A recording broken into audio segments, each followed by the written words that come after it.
Tamil matrimony ஆடி offer. இப்ப membership எடுங்க, ஆடில ஃப்ரீயா யூஸ் பண்ணுங்க. அதிமுக முன்னாள் அமைச்சர் SP வேலுமணிக்கு தொடர்பான வழக்கில் நீதிமன்றம் கேள்வி எழுப்பியிருக்கிறது. வழக்கில் குற்றம் சாட்டப்பட்டோரை பாதுகாக்க அனைவரும் முயற்சிப்பது துரதிருஷ்டம் என்றும் நீதிபதி தெரிவித்திருக்கிறார். அதிமுக முன்னாள் அமைச்சர் SP வேலுமணிக்கு எதிரான வழக்கில் சென்னை உயர்நீதிமன்றம் கேள்வி எழுப்பியுள்ளது. வழக்கில் குற்றம் சாட்டப்பட்டோரை பாதுகாக்க அனைவரும் முயற்சிப்பது துரதிருஷ்டம் என்றும் நீதிபதி தெரிவித்துள்ளார்.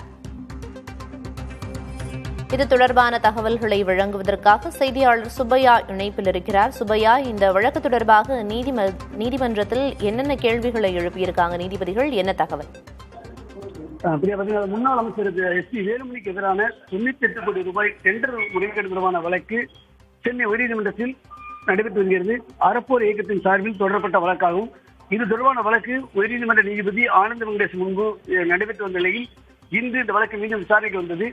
அப்போது லஞ்ச ஒழிப்புத்துறை சார்பில் தாக்கல் செய்யப்பட்ட அறிக்கையில் இந்த வழக்கில் குற்றம் சாட்டப்பட்டுள்ள 2 IAS அதிகாரிகளுக்கு எதிராக வழக்கு தொடர அனுமதி கோரி மத்திய அரசுக்கு கடிதம் அனுப்பியிருந்த நிலையில் சில விளக்கங்கள் கேட்டு மத்திய அரசு கடிதம் அனுப்பியிருப்பதாகவும், இது தொடர்பாக கடந்த பிப்ரவரி மாதம் விளக்கம் அளித்து பொதுத்துறை செயலாளருக்கு கடிதம் அனுப்பியுள்ளதாகவும் தெரிவிக்கப்பட்டது. ஒரு வாரத்தில் மத்திய அரசு விளக்கம் அளிக்க 1 வார அவகாசம் வழங்க வேண்டும் என்று லஞ்ச ஒழிப்புத்துறை சார்பில் தெரிவித்தனர். இதனையடுத்து இந்த வழக்கு பிப்ரவரி 27ஆம் தேதி முதல் இந்த விவகாரம் பொதுத்துறை செயலாளர் நிலுவையில் உள்ளதாகவும், இது குறித்து பொதுத்துறை தரப்பில் எந்த விளக்கமும் இல்லை என்றும் தெரிவித்த நீதிபதி, கடந்த 5 மாதங்களாக பொதுத்துறை செயலாளரிடம் இந்த கோப்புகள் நிலுவையில் வைத்தது ஏன் என்று கேள்வி எழுப்பினார். அது மட்டும் இல்லாமல் அப்போது பொதுத்துறை செயலாளராக பதவி வகித்த தற்போது ஓய்வு பெற்றுள்ள IAS அதிகாரி ரீட்டா ஹரிஸ்தாக்கர் காணொலி காட்சி மூலம் ஆஜராக வேண்டும் என்றும் நீதிபதி உத்தரவிட்டார்.